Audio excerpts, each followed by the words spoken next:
Ooh la la! Today we're going to be going over the top luxury neighborhoods in Seattle, Washington.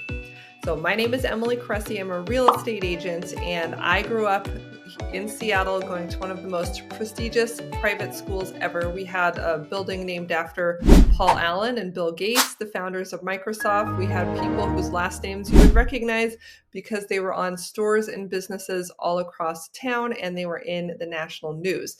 In Bellevue on the east side of Lake Washington in Seattle, we have Bill Gates and Jeff Bezos. I think Jeff just left us, but we have some of the most high-profile million billionaires floating around. So where do they live? If you've got a lot of money, where can you live to rub elbows with the top tier of folks? So I'm here on the MLS, and we're doing a little search for homes that have sold in the last couple years for over $5 million. And how many are there? Like, just to give us a sense, are we in Miami? Are we in South Florida? Like, what's going on? Altogether, there are 373 of these homes that have sold for $5 million or more. And let's see what the high end of the price range is, just to give us an idea for that as well. It went up to $38 million in Medina. So that's the place to be. And a lot of these areas we can sort by and kind of get an idea for where they're located. But I'll show you on the map just so you can start out. This is with no filters. This is the entire multiple listings service database. So some of them are out here on the San Juan Islands. These are probably waterfront island homes. But for this video, we're going to be focusing for the most part down here in the Puget Sound area. I'm going to assume that you have a job or business and that you want to be located here in Seattle, where all of the nice things are.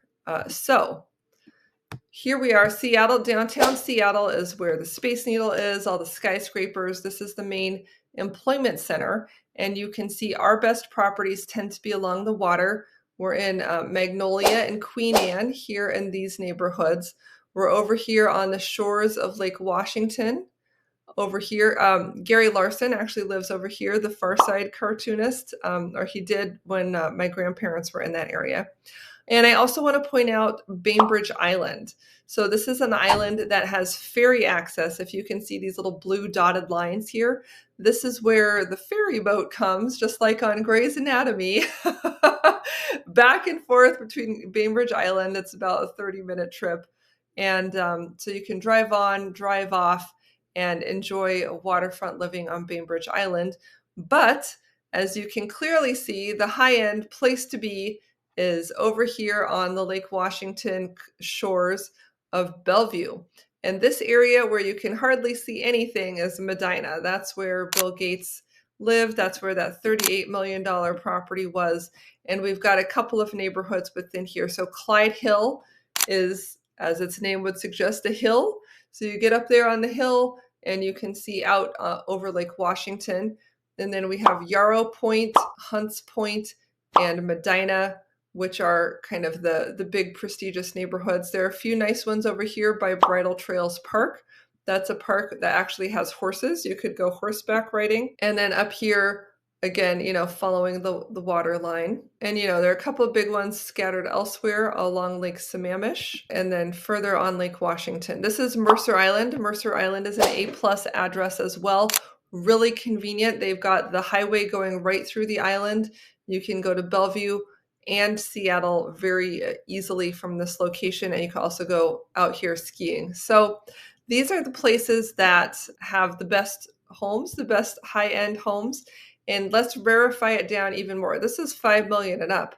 Everyone can afford that. What about 10? Oops, let's zoom in. 10 million and up, only in Bellevue, basically. And again, there's going to be the occasional large estate on Mercer Island and that type of thing. But there are a couple of places that I also want to point out that are going to be a little bit more accessible. Well, so let's have some fun. Okay, let's poke in here and see what these homes look like. Again, these are things that have sold over the last couple of years.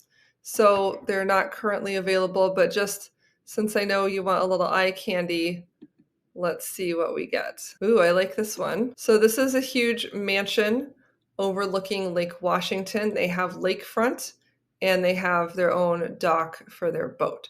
So this is pretty typical on both sides of the lake, but you're enjoying that view with all of the windows. There's a newer construction property. It looks like they have a little pool here as well.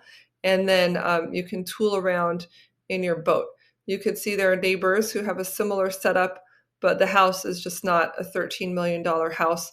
They also have a narrower lot, which is common as well. This looks like maybe a 2 or 3 lot setup, so it's very wide to give them a lot of extra beach access. That's probably part of why it's so expensive. They paid a premium to get that huge lot there. Okay, here's looks like a condo in downtown Bellevue.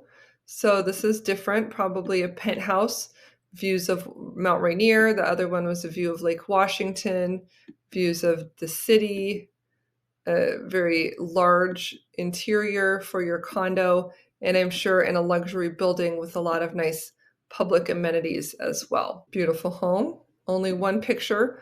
Oftentimes for privacy, they take out a lot of the pictures after the homes sell. Clyde Hill.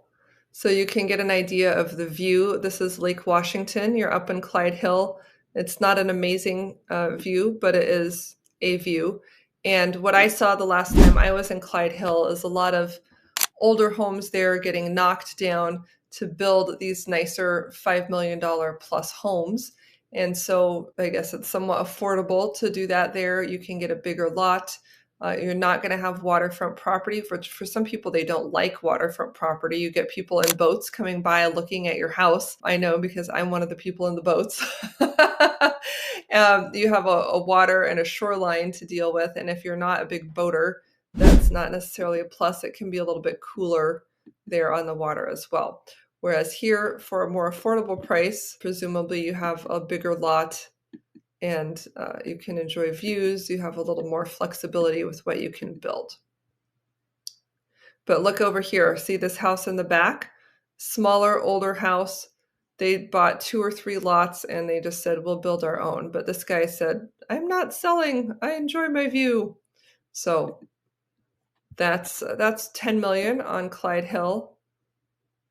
More Clyde Hill. Hunts Point. So this is down by Medina on the water. You can see they have a pool and it looks like a hot tub here. They just have this little narrow road back here kind of through the forest. It's a woodsy type of development.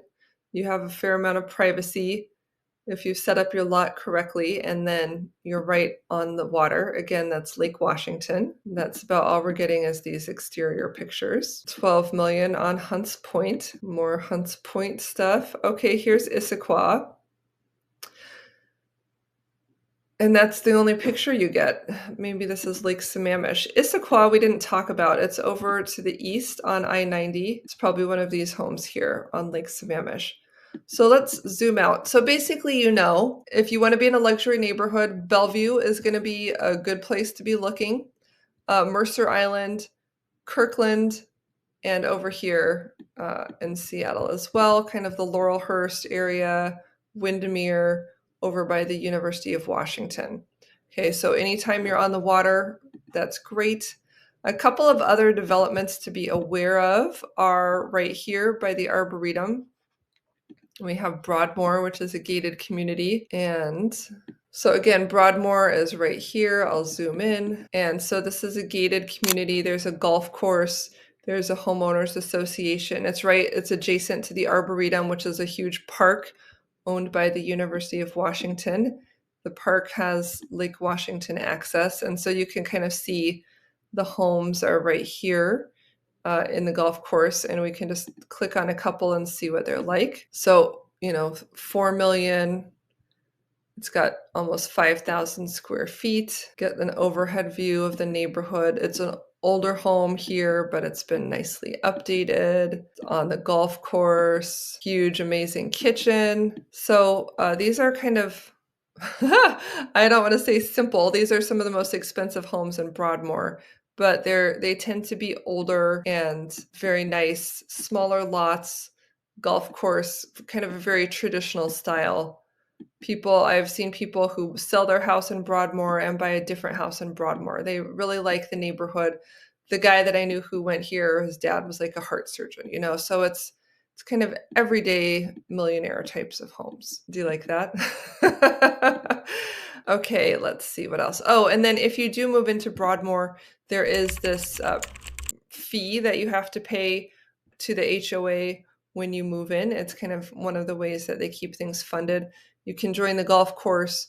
You can also, there's the Seattle Tennis Club, which is gorgeous, has a huge view of Lake Washington, 19 tennis courts, and it's a who's who. So if you like to play tennis, that's a great place to go.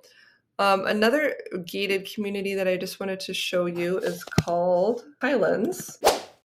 The Highlands is in Shoreline, which is north of Seattle. You can see it here on the map. There are a lot of other things, including the Renton Highlands, that came up with that keyword search, so don't be distracted.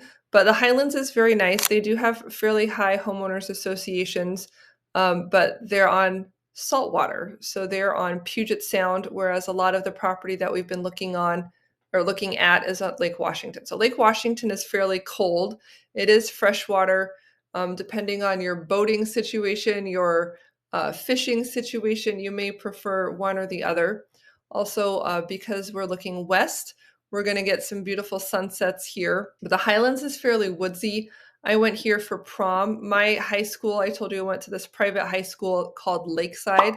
Very good school, located right next to this area at 145th and I-5. So you get a lot of folks from the Highlands coming to high school, and they have a middle school as well. So let's take a look at what you get in the Highlands. 3.5 million, 7 bedrooms, 10,000 square feet, the sweeping Scarlett O'Hara staircase, right? So pretty fun. I mean, pretty accessible, $3.5 million. That seems cheap, right? Compared to what we were looking at before. And again, sort of older traditional homes in a wooded park-like setting.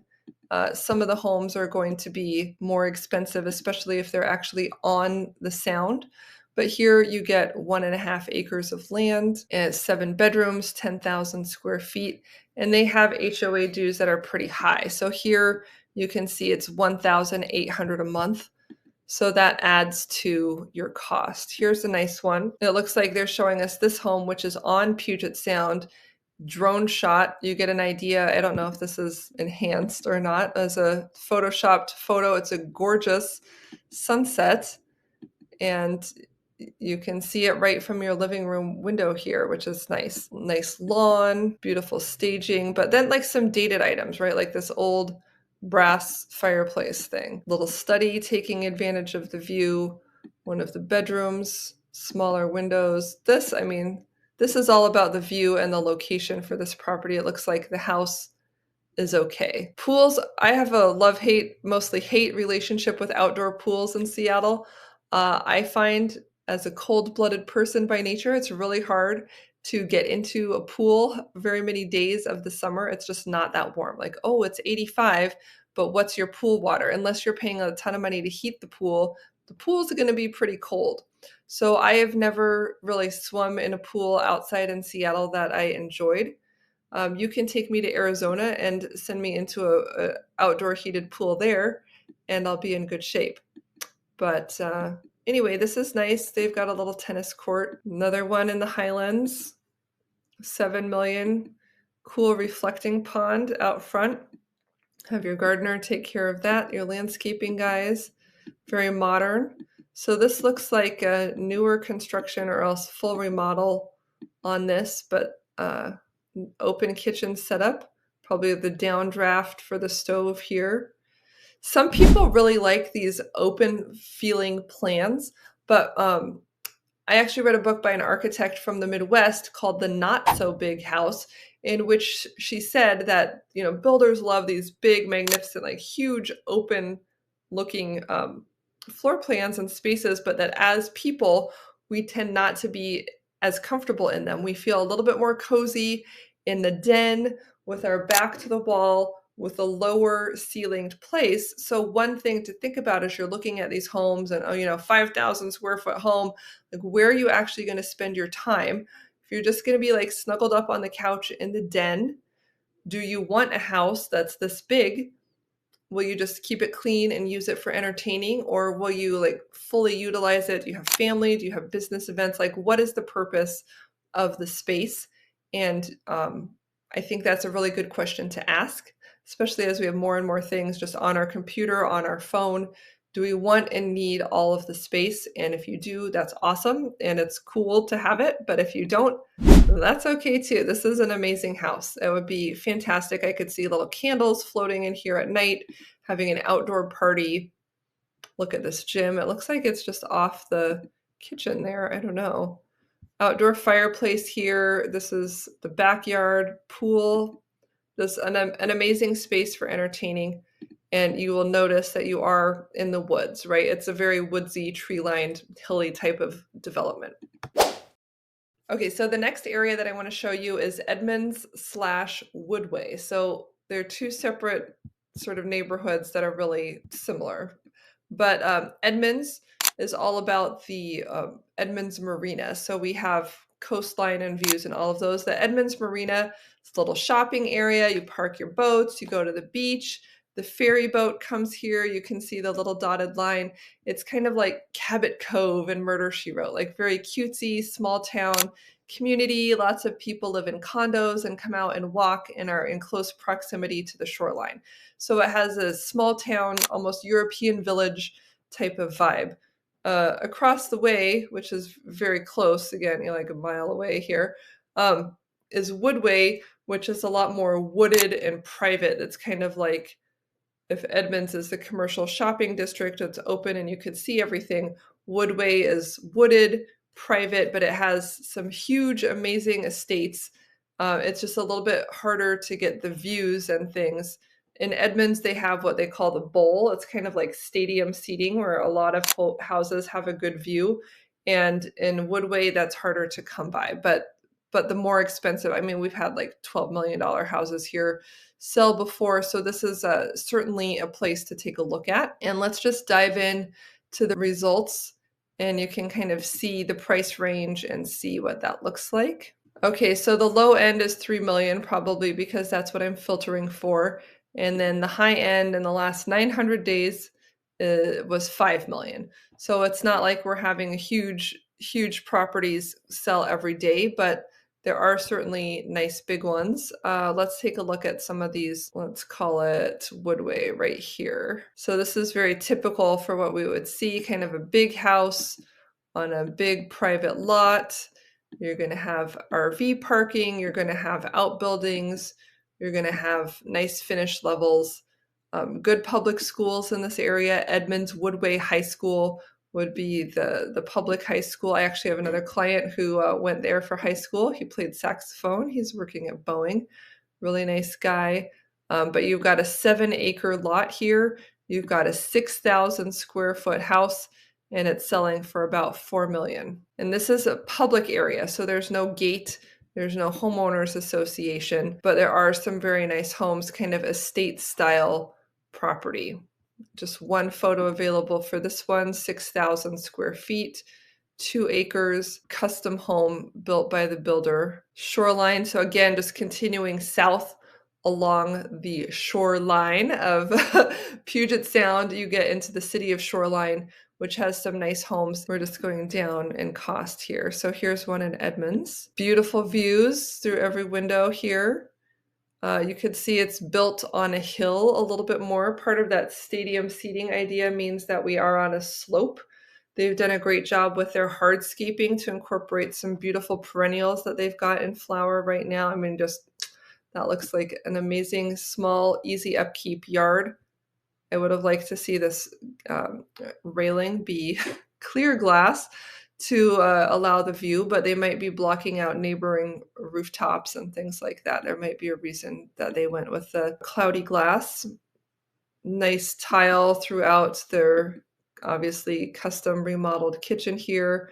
They've got the telescope with binoculars. You can look out, you can see the ferry, you can see birds, you can see the sunset on a clear day. And what we're looking at is you can see all the way across Puget Sound to the mountains on the peninsula. So again, if we go to our map, you're going to see over here to these mountains. on the peninsula of Washington. So that's pretty cool. These are called the Olympic Mountains over here. They're on the Olympic Peninsula. We have another mountain range called the Cascade Mountains over here.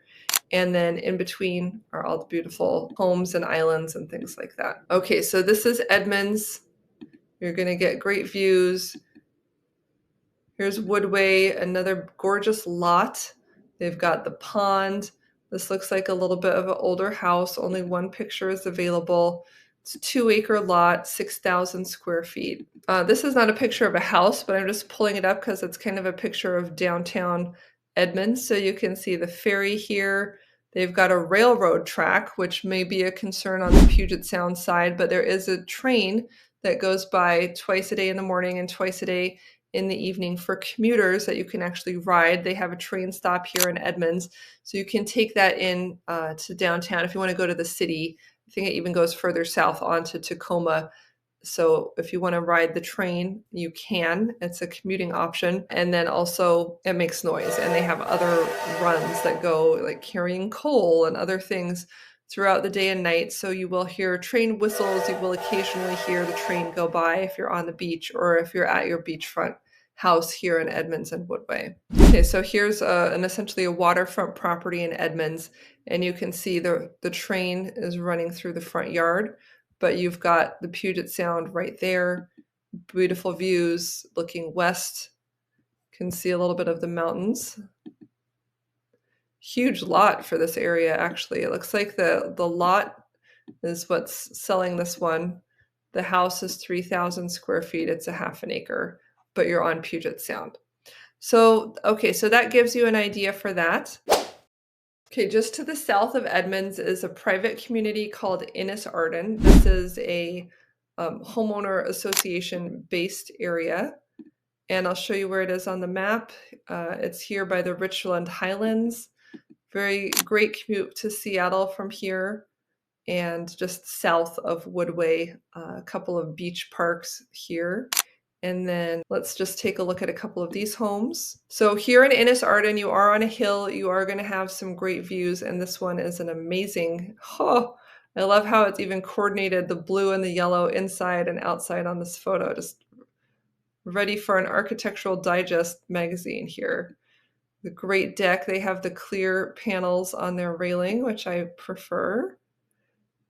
Cool sunset, but you can tell that the house is in a neighborhood. So even though the views at that angle that we saw before were fantastic, they're not directly on the water in this particular house, but they do have a lot of good view property here, and it's not crazy expensive. So beautiful, beautiful, beautiful. And let's see, their homeowners dues are $980. And they do have like a tennis court and things like that. Here's another one, 5-bedroom, 4,000 square foot. Can get a great overhead view of the community. What does that look like? How close together are the homes? How close are they to the water? This one has a private tennis court.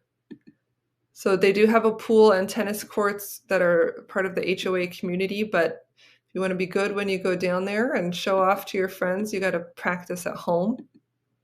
Beautiful woodwork in this home. Look at the ceiling. Very nicely done. Remodel, probably a couple years back.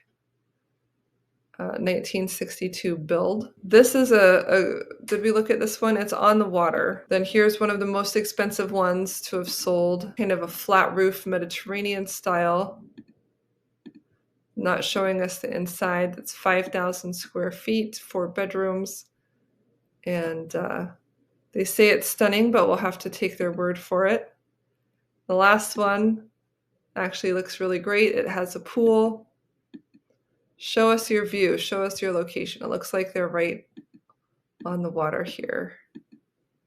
Not the same sunset. See, those photos were amazing at that other house where they got that so great sunset. But you still get an idea of the layout. You can see the great view of the water from here. And this is probably the most expensive one because, again, of the lot being right on the water. Oh, I'm in love. Look at this closet. That's amazing. The laundry even in the closet, and wonderful. So the last place that I want to show you right now is kind of the Laurel Hurst Windermere area. So let's look at the map. Laurel Hurst is right here. Windermere is right here.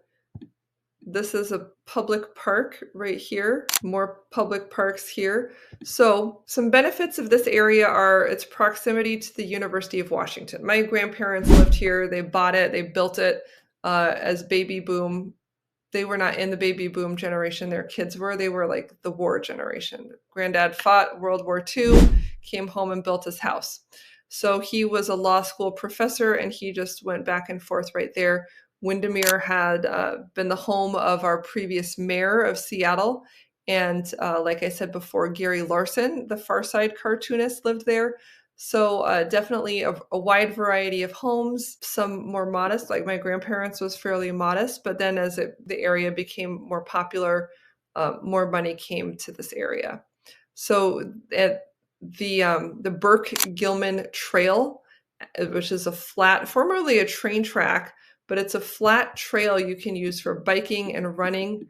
I know it goes all the way here to the University of Washington. It goes up around here, comes out and goes to Woodinville. So we always used to bike and run on there as kids, and it's a great place to go jogging. Some people bicycle commute to work at the UW. It's a great option for that as well. So you can rent a boat. Over here is Broadmoor, which we talked about. You could rent a boat at the Arboretum. You could paddle over and take a look at some of these homes in Laurelhurst. It's a really beautiful place. So let's look at what you get in this area. Very nice colonial looking home, 3,000 square foot, $3 million. Little view of Lake Washington there. Looks like it might not be their lot, but they had peek and have a view somewhere on the property. Otherwise, an older home, nicely taken care of. It's fine, right? It sold in 6 days. It escalated $500,000 more than the asking price. This was at the heat of the market. Another beautiful home. Nice lighting, nice time of day. Don't be fooled by all the photography tricks. You can see they've got a view of the lake, but not from within the home. You can see a very modern home here, a very traditional home here. There are a lot of hills in Laurelhurst, but they are right on Lake Washington. Okay, we're starting to get an idea of kind of what we get. This is interesting, very stone kind of castle, archaic, rustic type of feel with this home. Brick in the kitchen. I don't know, that would be hard to clean, I think. Stone fireplace. So this looks like a home that was very fancy when it was built. A lot of stone and architectural features that, despite having updated the home, it's sometimes you just have to embrace what you're given there. This is built in 1969. So yeah, they were doing a lot of interesting architectural stuff then, but that went for $4 million. So somebody liked it okay. They had an acre lot. Here you can see with the pin where that is on the lake. Cool. This is more like Tuscany style. Love it. Nice yard. Cool arbor there. It looks like this home is a lot about the outdoor space.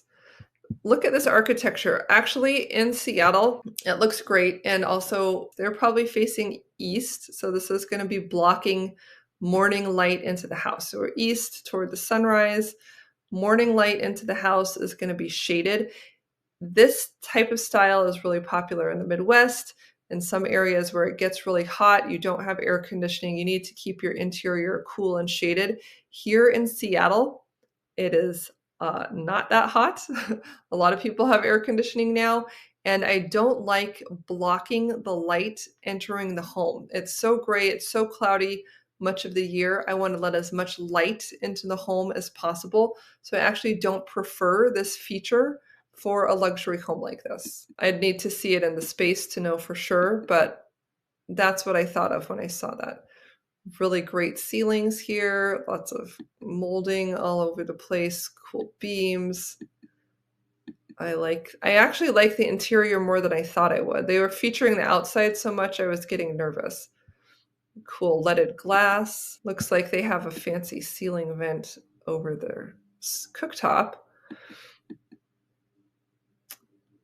You're gonna toast your buns while you're sitting at that table. Oh, wow, look, they have old-fashioned radiator heat.